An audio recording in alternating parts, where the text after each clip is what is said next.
ভিতরে অনেক মাছ দেখা যাইতেছে। এ সমস্ত গর্তের ভিতর থেকে মাছ বের করাটা আসলে কষ্টসাধ্য ব্যাপার। তারপর পানি যেহেতু শেষ করা হয়েছে, ভিতরে মাছ যা আছে তা তো অবশ্যই ধরতে হবে আমাদের। এরকমের গাছের গোড়া অভাব নাই, হাজার হাজার গাছের গোড়া এই চরে। ছোট্ট এই গর্তের ভিতরে প্রচুর পরিমাণে মাছ পাওয়া যাবে আশা করা যাইতেছে। দেখেন গাছটার গোড়ায় অল্প কিছু পানি আছে, আর সেই পানি শেষ করে তারপর এখানকার মাছ ধরা হবে। কারণ এই গর্তের ভিতরে ইতিমধ্যে আমরা অনেক মাছ পাইছি, যার কারণে আশা করতেছি যে এখানেও মাছ আছে। আর সুন্দরবনের নদী চরে এই সমস্ত ছোট ছোট গর্তের ভিতরে প্রচুর পরিমাণে মাছ পাওয়া যায়। আসলে অনেক সময় অবাক হয়ে যাওয়ার মতো হয় যে এতটুকু গর্তের ভিতরে মাছ থাকার কথা না, কিন্তু তারপরও দেখা যায় এখানে বেশ কিছু কিছু গর্তের ভিতরে বেশ ভালো পরিমাণে মাছ পাওয়া যায়।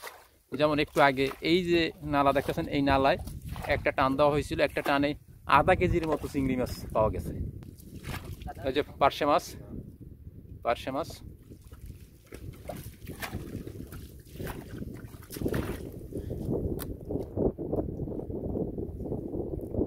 আমাদের পিছনে হচ্ছে ঘন জঙ্গল, পিছনে বলতে সামনে, আমাদের সামনে ঘন জঙ্গল, পিছনে নদী।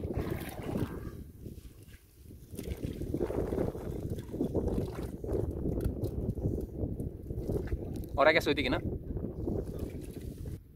পার্শে মাছ, কাটালি মাছ দেখা যাইতেছে ভিতরে। আমি যদি গর্তের ভিতরে একটু দেখাই, মাছ কিন্তু গর্তের ভিতরে ছোটাছুটি করতে আছে। পানি এখনো আছে কিন্তু দেখা যাইতেছে ভিতরে মাছ আছে, ছোটাছুটি করতে আছে।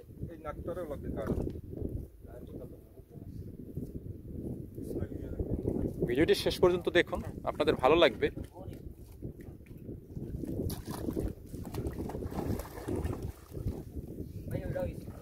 কোনটা? ওইটা, ওটার মধ্যে মাছ আছে। এরপরে আমরা এই যে পাশের ওই যে ছোট গর্ত দেখতেছেন গাছের গোড়াগুলো, ওই গর্তটা আমরা পানি শেষ করে তারপর ওখানকার মাছ ধরবো। সে দৃশ্য আপনাদেরকে দেখাবো, আপনারা আমাদের সাথে থাকুন। এই ধরনের চরের ভিতরে ছোট ছোট নালা বা গর্তের ভিতরে মাছ ধরার দৃশ্য যদি আপনাদের ভালো লাগে তাহলে অবশ্যই আমাদের সাথে যুক্ত থাকবেন পেজে। সেই সাথে ইউটিউবে যারা দেখবেন তারা ইউটিউব চ্যানেল সাবস্ক্রাইব করে রাখবেন। ওই যে ভিতরে হাসিয়ে মাছ তো দেখলাম অনেক না।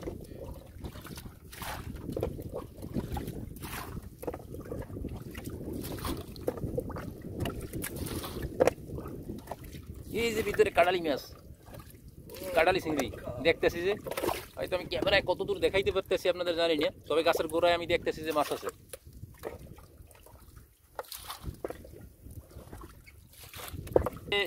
ভিতরে অনেক মাছ দেখা যাইতেছে। এ সমস্ত গর্তের ভিতর থেকে মাছ বের করাটা আসলে কষ্টসাধ্য ব্যাপার।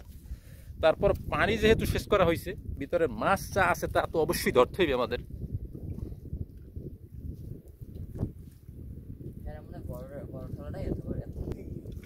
এই যে দেখেন, আপনারা দেখেন ভিতরের মাছ কিভাবে বের করা হইতেছে। এই যে ব্যাগ দেবো না, ওইটার ভিতরেই রাখো না, লাফাই যাবে, লাফাই যাবে। আচ্ছা, ভিতরে মাছ সরসর করতে আছে। এই যে দেখেন মাছ কিন্তু বাইরে পড়ছে, মাছ কিন্তু ধরে তারপরে ব্যাগের ভিতরে রাখতেছে। দুইজনে দুই দিক দিয়ে হাত দিতে হইবে। ট্যাংরা মাছ আছে, অনেক কষ্ট করে তারপরে কিন্তু মাছগুলো বাইরে বের করা হইতেছে। রিফাত, ওই পেজ দিয়ে দেখ হাত ঢুকাইতে পারো কিনা।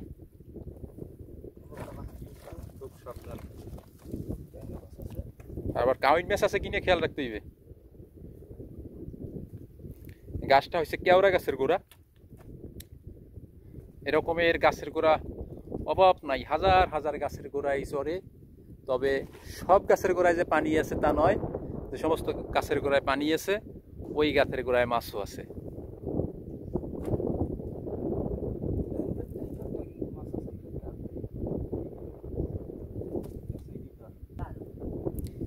এই পায়রা এগুলো লারা পাইয়া মাছগুলো সব এই ভিতরে ঢুকছে। হ্যাঁ, রিফাত্তর হইতে হয় যেটা পালসি মাছ, ওই যে ধরছো, ধরছে পাশে পালসি মাছ নেছে।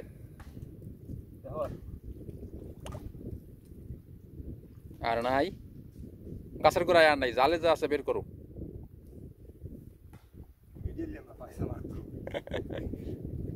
মানে এখন ভালো লাগতেছে মাছ উঠছে, এই জায়গায় মাছ উঠছে এই কারণে, মাছ উঠলে ভালো লাগে। হ্যাঁ, আমার মনে হয় যে এইটা 1 কেজি মাছ পাইছো, যা পাইছো এই জায়গায়। আচ্ছা, এবার দেখা যাক জালের ভিতরে কি আছে। জালের ভিতরে তো ওই যে ফাঁসিয়া মাছ কয়েকটা। হ্যাঁ,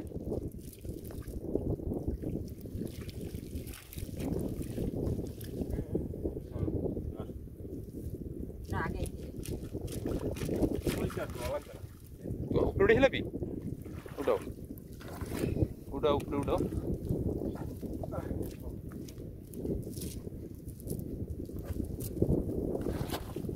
ও ফাইন, আমরা হওয়ার ছবি তোরা 10টা ঢালার এক জায়গায়। ঠিক আছে, এই গাছের গোড়াটা এটা তো বিশ্বাসই করা যায় না যে গাছের গোড়ায় ট্যাংরা মাছ আছে। মেল দিলাম, মাছটা মেল দিলাম, তাই তো উড়াইতে সুবিধা হয়ে যাবে। এখন হইলো মিশন ওই দিয়ে ওরা যে মেধারে। যাই হোক, আমরা কিন্তু শুরুতে যে কথা বলছিলাম যে এই গাছটার গোড়ায় ভালো পরিমাণে মাছ পাওয়া যাবে। বর্তমানে বাজার মূল্য অনুযায়ী চিংড়ি মাছের যে দাম, সেই দাম অনুযায়ী এই গাছের গোড়া থেকে মিনিমাম 300 টাকার মাছ তারা বের করলো। কারণ চিংড়ি মাছের দাম সব জায়গাতেই, আমাদের দক্ষিণ অঞ্চলেও মাছ সচরাচর পাওয়া যায় প্রচুর পরিমাণে, কিন্তু তারপরেও চিংড়ি মাছের দাম অনেক বেশি। যাই হোক, এখান থেকে কিন্তু আমরা ব্যাপক পরিমাণে চিংড়ি মাছ পেলাম। আপনারা আমাদের সাথে থাকবেন এই ধরনের মাছ ধরার ভিডিও দেখার জন্য। সবাইকে ধন্যবাদ জানিয়ে ভিডিওটি এখনই শেষ করছি। সবাই ভালো থাকবেন, সুস্থ থাকবেন, আল্লাহ হাফেজ।